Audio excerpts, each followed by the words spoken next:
A mom comes into a laboratory. She's asked to scroll and type and focus on her screen just for 2 minutes.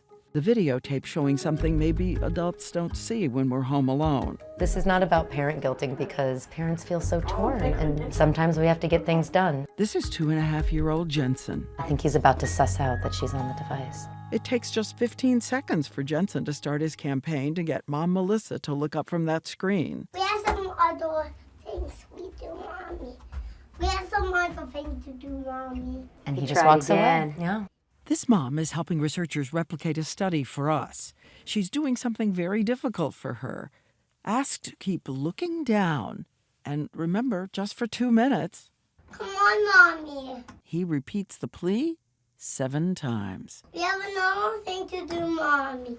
Mommy! You gonna not listen to me, Mommy. Listen to me, Mommy. And here is another fact about grown-ups and phones. On average, we unlock our phones 80 times a day. Cell phones, I think, are qualitatively different than other forms of distraction because they're with us all the time. They're ubiquitous. They have been engineered to grab our attention.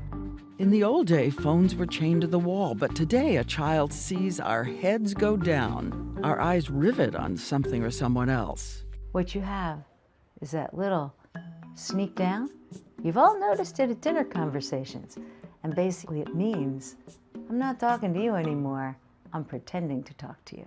And no one can be sure how long before your eyes look up again. This is little Hunter, who seemed to have learned when she has to compete with the phone, she might as well just give up. She's sitting down and she's waiting. She knows her mother is not available right now.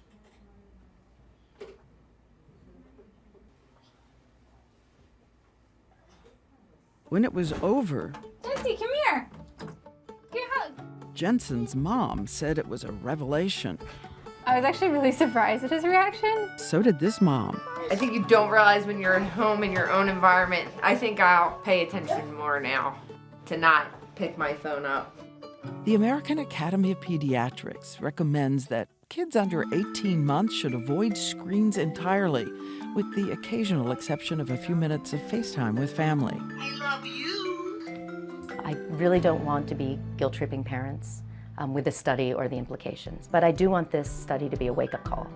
That face-to-face time we have with our children is not just the icing on the cake. It is the cake. It is the place that children learn the most about the world and about themselves. I love you.